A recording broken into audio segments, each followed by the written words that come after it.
கூவம் இன்று ஒரு கழிவுநீர் நதியாகவே மாறியிருப்பது நம்மில் பலருக்கும் வேதனை அளிக்கக்கூடிய ஒன்றாகும். மாறி மாறி ஆண்ட அரசுகள் பல 100 கோடி ரூபாய் மக்கள் வரி பணத்தை 2031ஆம் ஆண்டுக்குள் தமிழ்நாட்டில் உள்ள நகரங்கள் எவ்வாறு காட்சியளிக்க வேண்டும், எவ்வாறு உணரப்பட வேண்டும், எவ்வாறு செயல்பட வேண்டும் என்பதை இத்திட்டம் புதிதாக வடிவமைக்கிறது.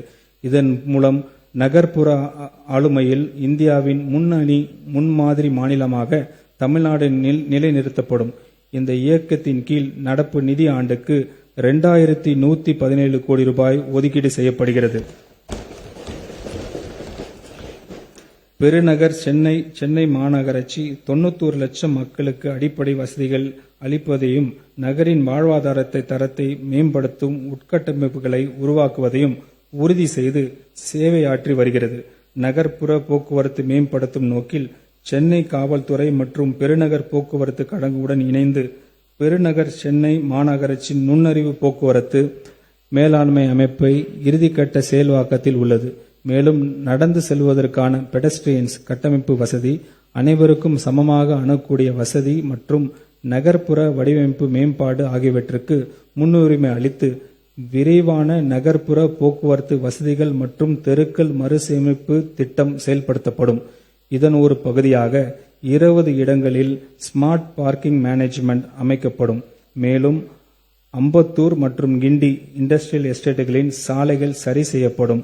சென்னையின் பசுமை பரப்பு மேம்படுத்தி மக்களை மையமாக கொண்ட பொது இடங்கள் உருவாக்கும் வகையில் குடியிருப்பு பகுதிகள் மற்றும் முக்கிய வழித்தடங்கள் நடைபாதைகள் அழகுபடுத்தப்பட்டு பசுமையாக்கப்படும். சென்னை ஒரு நிலையான மற்றும் பேரிடர் காலங்களில் விரைந்து மீளும் தன்மை உள்ள நகரமாக மாற்றுவதற்கான தொலைநோக்கு பார்வையின் ஒரு பகுதியாக பல்வேறு இடங்களில் நீர்நிலைகள் சுற்றியுள்ள பகுதியில் பசுமை உள்கட்டமைப்புக்கான மேம்படுத்த திட்டங்கள் மேற்கொள்ளப்படும். நகர்ப்புற வெள்ள பாதுகாப்பு பாதிப்பை தடுப்பதற்கு முக்கிய நீர்வழி தடங்கள் கொள்ளை அழிவு அதிகரிக்கும் பொருட்டு பிளட் சுவர்களின் உயரம் உயர்த்தப்பட்டு சங்கிலி இணைப்பு வேலிகள் அமைக்கப்பட்டு வருகின்றன.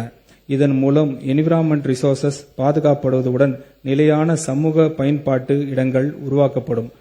சென்னையில் உள்ள அனைத்து முக்கிய குடிநீர் ஆதாரங்களையும் ட்ரிங்கிங் வாட்டர் டிஸ்ட்ரிபியூட் நிலையங்களுடன் இணைந்து ring main pipeline system work திட்டம் 3108 கோடி ரூபாய் மதிப்பீட்டில் நடைபெற்று வருகிறது. 2030-31 ஆண்டுக்குள் நிறைவடையும் வகையில் நடைபெறும் வரும் இந்த திட்டப் பணிகள் முடிவடைந்த பின்னர் சென்னை மாநகரம் முழுவதும் சமமான மற்றும் தடையற்ற குடிநீர் விநியோகம் உறுதி செய்யப்படும். ஒவ்வொரு சிறந்த நகரும் தன் மக்களுக்கு அளிக்கும் மிக அடிப்படையான உறுதிமொழி இதுவே.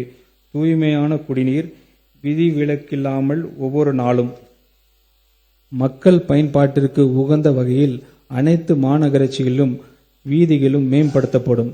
சரியான சாலை இணைப்பு, நடைபாதைகள், மிதிவண்டிகளுக்கான தனி பாதைகள், கிராஸ் ஸ்ட்ரீட்ஸ் இணைப்புகள், மேம்பட்ட சாலைகள் சந்திப்புகள், பள்ளிகள் பாதுகாப்பு செல்வதற்கான பாதைகள் மற்றும் நவீன LED தெரு விளக்குகள் ஆகியவை அமைக்கப்பட்டு இந்த ஸ்ட்ரீட்ஸ் நவீன நகர்ப்புற ஸ்ட்ரீட்ஸாக உருவாக்கப்படும்.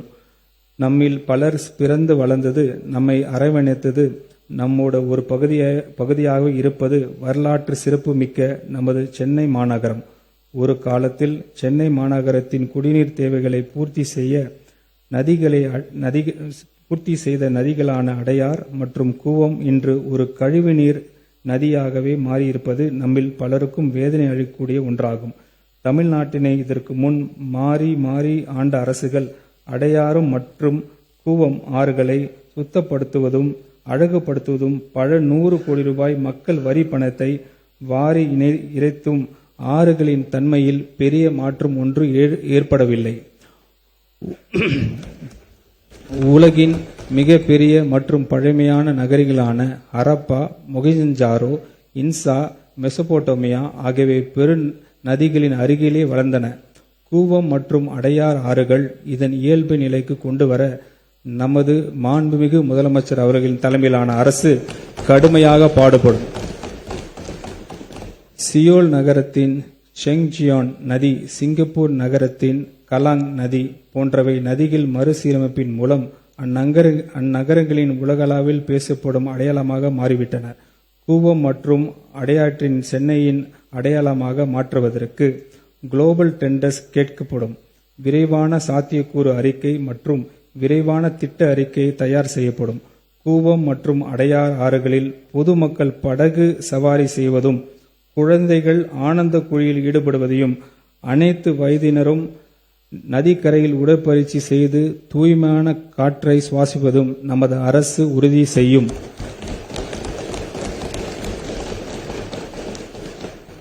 இந்த திருத்த வரவு செலவு திட்ட மதிப்பீடுகள் நகராட்சி நிர்வாகம் மற்றும் குடிநீர் வழங்கல் துறைக்கு 29,863 கோடி ரூபாய் ஒதுக்கீடு செய்யப்படுகிறது.